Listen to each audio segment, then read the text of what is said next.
Hey guys, Matthew. This wasn't planned as part of the Crafting Optimized series, but I've had a ton of people ask me how to craft the weapon and the shield for Jungroan Self-Spark Inquisitor build. It's popped off on YouTube, as you can see, it has 130,000 views, and a ton of people are asking me, yo, how do I make this shield? How do I make this weapon? So in today's video, I'm going to be explaining exactly how to make both of those, because it turns out that they're both actually completely deterministic and quite easy to craft. So let's start off with the weapon here. So what I would recommend for the weapon is to basically grab a wand, which has fractured projectile speed. Now, the reason why we're going for fractured projectile speed, unlike what he goes for in his PoE, which is fractured percent lightning damage, is that we can actually get the lightning damage deterministically. We can't get the projectile speed deterministically without spending a ton of currency and without risking a lot. And also, a fractured suffix is going to be very useful for this craft. So once we have our fractured projectile speed, what we're going to do is essentially we are going to spam essences of woe. Now, the reason why we spam essences of woe is that it's basically going to be the same thing as if we were to actually get this lightning damage, and it's going to block it as well. Now, the reason why this is important is that if you look on a wand and you look at lightning modifiers, there's basically lightning damage, which is going to be blocked by the essence of woe. There's lightning damage to spells, which is obviously what we want. And then there is also lightning damage to attacks and lightning damage to spells. Sorry, I mean +1 lightning to spells, right? So here's the problem. If I was to use Essences of Woe, for example, and I had a fractured, where is it? Fractured projectile speed. Fractured projectile speed. Oh, I got it fractured first. I have fractured projectile speed and I'm spamming Essences of Woe. And my goal would be to get +1 lightning to spells. You'll see it's like 300 essences. And the thing is, I have no control over anything else on my craft other than the fact that I know I'm going to get +1 lightning. But that's not really good. Not to mention, you have to buy a ton of essences, which is annoying. But also, you're not going to have any control over the rest of the craft. So what we're actually going to do is we're going to spam these Essences of Woe until we get lightning damage to spells. Alright, so as you can see here, let's say we wanted like, I don't know, T2 or above. It's only 50 essences, okay? So what we're going to do is we're going to spam the Essence of Woe until we get the lightning damage to spells. And so I'm just going to go ahead and put it on myself. Lightning damage to spells. Alright, so once we have the lightning damage to spells, so I'm just going to put like a T3 modifier here. Next we're going to need an open prefix and open suffix. Okay, so the next thing we want, other than the lightning damage like he has and the lightning damage to spells, is obviously +1 to lightning. So the thing is, now at this point, we can't roll lightning damage because we're using Essence of Woe. We can't roll lightning damage to spells because we already have it. So we can roll either +1 lightning if we were to augment lightning or lightning damage to attacks. So what we're going to do is we're essentially going to craft the suffix cannot roll attack mods.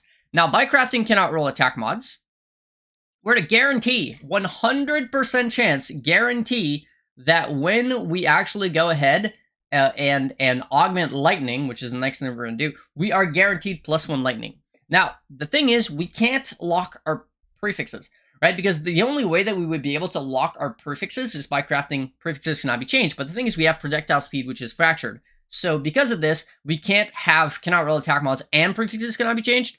So what that means is that when we augment lightning, while it is guaranteed 100% that it's going to give us +1 to lightning, it's also going to remove something because of the nerf to augments now removing something, which means that if it removes our spell damage or lightning damage to spells, we essentially need to go back to spamming essences in order to be able to get to the point where we have the spell damage, the lightning, and then we can craft cannot roll attack mods. It's important that we have full suffixes, because of course, if we don't have full suffixes, we could also augment, lightning damage or lightning resistance or shock, which is all bad.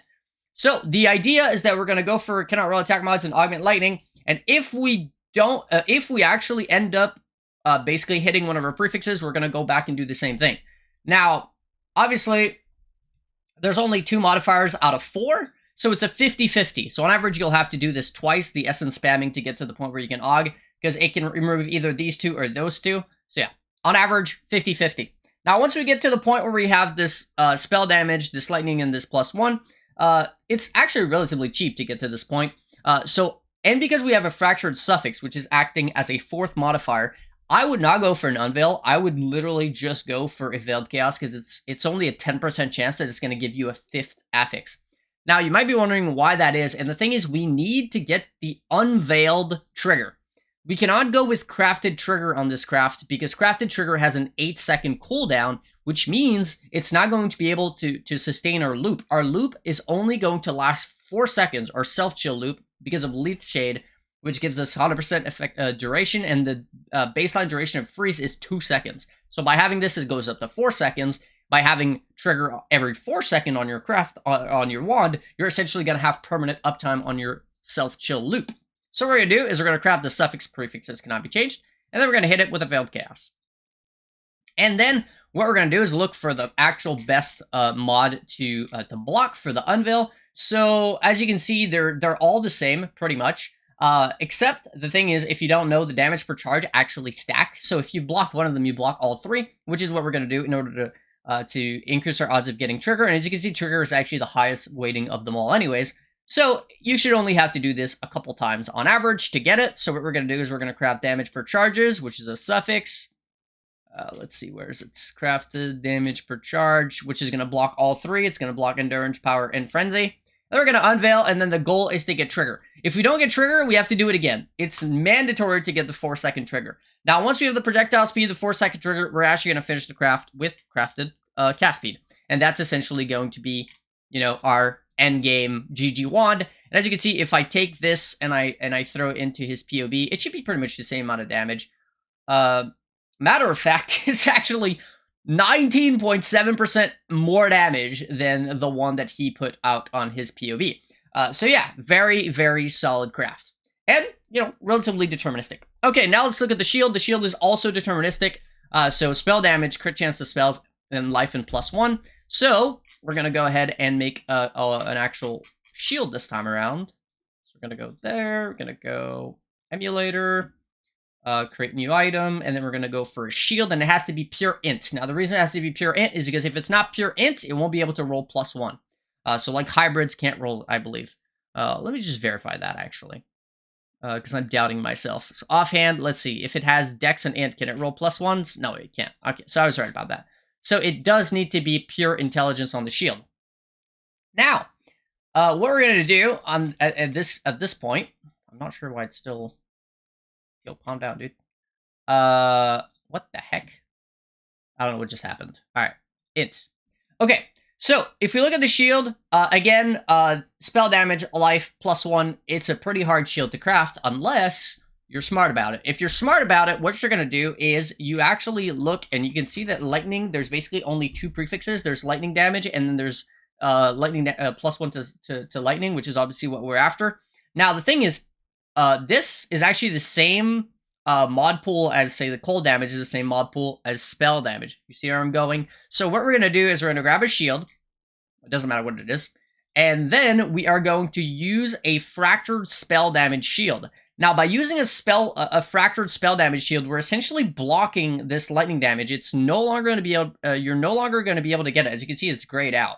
Right? So when we augment lightning, we're guaranteed to get this lightning plus lightning to spell, and then for the life, well, we can actually guarantee that with Essences of Grade.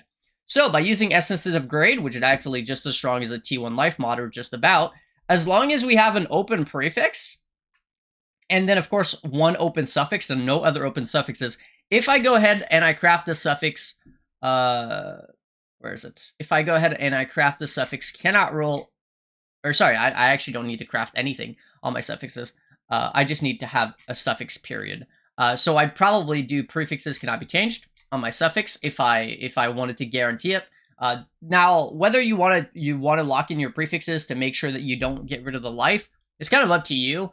Basically, it's going to depend on the price of the AUG. If the AUG is, say, 4 divines total, then, you know, taking that risk of breaking your life might not be worth it. That's going to be up to you. In my opinion, because there's going to be 3 suffixes that it can remove and only 1 prefix, I probably wouldn't bother. All right, so we're just going to go ahead and craft any random suffix. It doesn't matter what it is.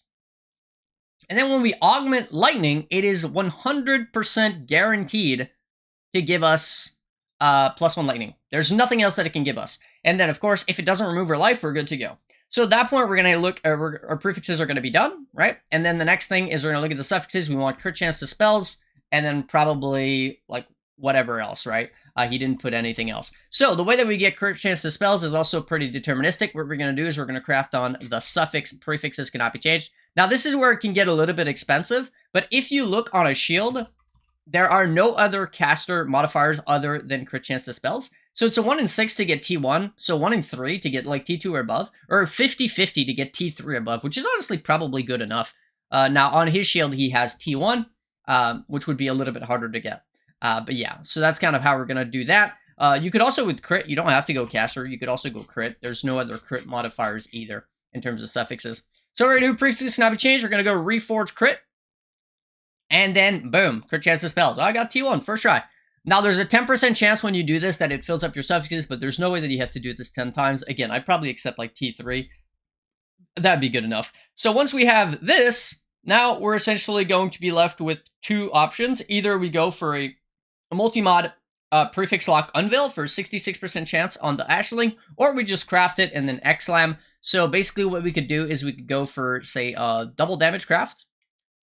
So chance to deal double damage, and then basically X-Slam, and then, you know, call it a day, boom, whatever we get is whatever we get. Or, if you wanted to go for slightly better, what we can do is we could do multi-mod. Prefixes cannot be changed. And the reason why we do this is because we want to increase the odds of not killing off our crit chance to spells. And then when we Ashling, it's basically a 66% chance to succeed instead of a 50-50. Then once we have our veiled suffix, now we're going to go ahead and look at the blocks, like any good blocks on shields. Not really, honestly.